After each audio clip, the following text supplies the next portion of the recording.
wabarakatuh. Kami dari kelompok 1 permainan dan olahraga tradisional yang beranggotakan saya Ilmi Nurfitriani NIM I1E018011. Assalamualaikum warahmatullahi wabarakatuh, friend. Perkenalkan, nama saya Ahwan Oke, NIM saya itu I1E0026, friend, kayak gitu. Saya dari kelompok 1, yaitu olahraga tradisional balap karung. Yang terakhir yaitu saya sendiri, namanya Alfansyah, NIM I1E018051 dari Prodi PJKR 18. Dan di sini saya akan menjelaskan tentang balap karung bersama teman-teman tadi. Terima kasih. Saya akan membacakan deskripsi dan sejarah singkat balap karung.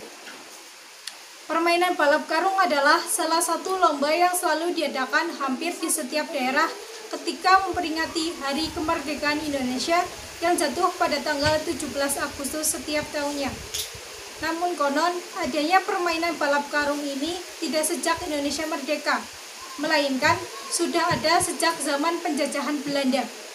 Waktu itu, permainan sering dilakukan oleh anak-anak usia 6-12 tahun pada saat ada acara-acara keramaian atau perayaan di sekolah-sekolah Belanda atau di kampung-kampung.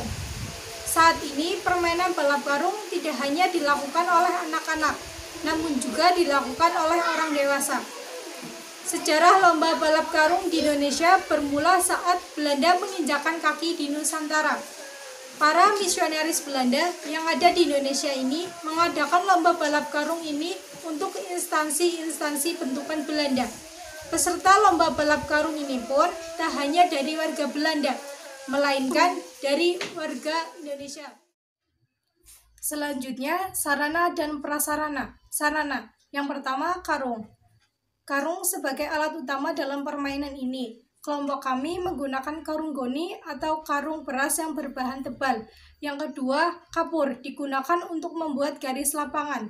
Yang ketiga, peluit, digunakan sebagai pertanda mulainya pertandingan dan berakhirnya pertandingan. Yang keempat, papan skor, digunakan untuk mencatat perolehan poin pada masing-masing tim. Yang kelima, kaos tim, digunakan untuk pembeda dari masing-masing tim. Yang ketujuh, ada meteran, digunakan untuk mengukur panjang dan lebar lapangan. Yang kedelapan, ada stopwatch, digunakan untuk menghitung waktu. 9, kun, digunakan sebagai rintangan. Dan yang ke-10, ada rompi, digunakan untuk memakaikan ke pemain yang akan melompat. Prasarana, lapangan yang berukuran 20 x 9 meter. Disarankan untuk menggunakan lapangan berumput agar meminimalisir terjadinya cedera. Sebelumnya, salam sejahtera buat kita semuanya ya. Semoga kita diberikan sehat, walafiat, dan dijauhkan pastinya dari virus corona. Kayak gitu aja. Dan di sini saya ditemani oleh sponsor Stella uang 5.000 dan KFC pastinya dan Pak Prabowo. Oke, langsung aja saya akan membicarakan teknis pelaksanaan balap karung ya dari kelompok 1 yaitu balap karung. Mungkin di sini saya akan menjelaskan tata cara ya. Permainannya seperti ini teman-teman. Sebelumnya saya akan menjelaskan lapangannya terlebih dahulu. Di sini ada lapangan panjangnya 20 meter. Dan di sini kita memakai lapangan yang berumput karena biar safety. Kemudian di sini ada ini yang nomor kayak gini. Aduh, susah teman. Yang nomor kayak gini apa? Ini peserta.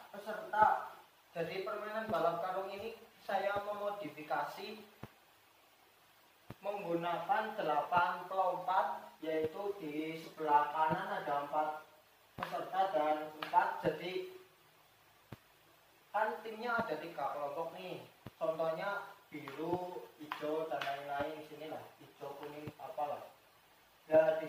memakai 8 peserta kayak gitu teman-teman, dibagi 2, 4, 4. Kemudian di sini ada XXX, yaitu wasit 1, 2, dan 3. 3 itu pencatat skor kayak gitu. Terus di sini ada bench pemain, dan di sini juga sama. Kemudian di belakangnya penonton kayak gitu, friend. Gimana? Ya mudah lah ya untuk lapangannya kayak gitu. Langsung aja kita ke permainannya. Oh ya, ada yang ketinggalan nih. Di sini ada titik-titik 4, yaitu apa sih?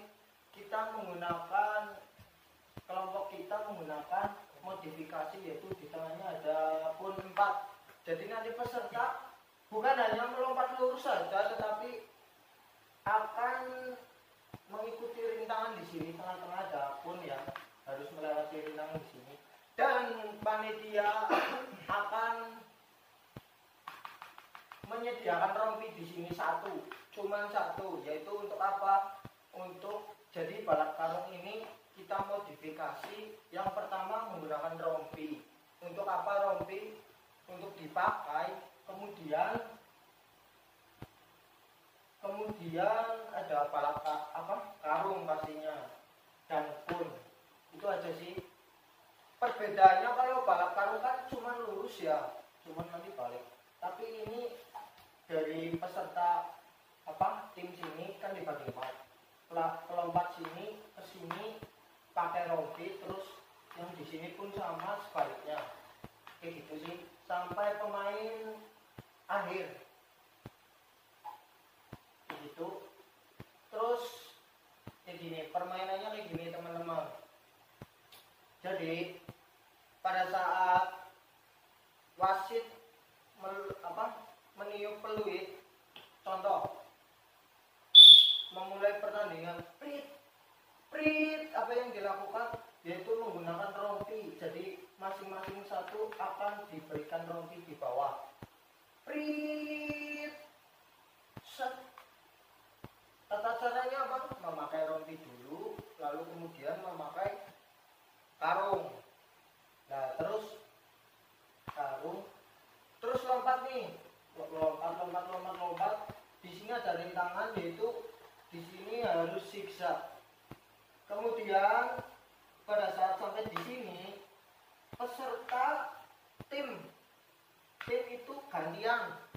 Ini kan 1, 2, 3, 4. Ini 4 orang dan ini 4 orang. Pada saat pelari sudah sampai di sini, pelompat sampai di sini, yaitu pelompat yang habis melompat itu memberikan dan mengenakan rompi ke pelompat yang akan melompat berikutnya. Paham nggak? Sekali lagi ini gini. Jadi yang ini cuman dimajak, dipakein rompi teman yang sudah melompat. Jadi yang di sini cuma diem, dipakein rompi, udah kayak gitu sih. Terus pakai karung dan kemudian lompat sebaliknya kayak gitu. Dan mengikuti rintangan lagi, kemudian di sini sama sampai pemain akhir. Kayak gitu sih, cuma bolak-balik sampai pemain akhir. Set pemain akhir nanti ada wasit yang melihat. Cuman seperti itu, nanti ini langsung juara 1, 2, 3 gitu. Cuman seperti itu, sangat simpel bukan? Ya cukuplah, cukup gitu aja. Jika ada yang dipertanyakan, mungkin pertanyakan saja nanti. Oke, terima kasih. Mungkin ada yang salah atau belum jelas, mohon maaf. Saya akhiri. Semoga kalian diberikan kesehatan semuanya, amin, dan diberikan dan dijauhkan yang namanya virus itu pastinya, amin. Dan semoga kuliah awal lagi seperti biasa. Sangat kangen teman-teman, friend. Oke, terima kasih. Segitu saja dari saya. Wassalamualaikum warahmatullahi wabarakatuh. Yang terakhir yaitu pembahasan penskoran. di mana pembahasan penskoran ini terdapat 4 poin. Yang pertama yaitu apabila tim yang mempunyai banyak poin maka dia pemenangnya. Yang kedua yaitu apabila tim itu dalam bertanding menang maka dia mendapatkan 5 poin. Yang kedua, jika seri mendapatkan 3 poin dan yang kalah akan mendapatkan 1 poin saja. Yang ketiga yaitu jika terdapat 2 tim yang memiliki sama, di mana kedua tim itu berada di posisi paling bawah klasmen, maka menentukannya sebagai berikut. Yang pertama yaitu melihat catatan waktu tercepat di antara kedua tim tersebut. Yang memiliki catatan waktu tercepat yang baik, maka dia langsung menang. Kedua, jika catatan waktu terbaik antara kedua tim masih sama, maka akan dilakukan dengan tanding ulang. Tanding ulang dengan syarat apabila ada pemain yang belum main, maka wajib atau harus melakukannya, harus bermain gitu. Nah, poin terakhir dalam penskoran yaitu jika terdapat 2 tim yang memiliki poin yang sama dan terletak di puncak klasemen, maka tidak diadakan pertandingan ulang dan langsung ice breaking mutlak diberikan kepada tim yang memperoleh poin terkecil. Terima kasih. Ya, sekian dari video saya atau teman-teman saya. Apabila ada kekurangan atau kata-kata yang kurang pas, saya dan rekan-rekan saya memohon maaf yang sebesar-besarnya. Terima kasih. Wassalamualaikum warahmatullahi wabarakatuh.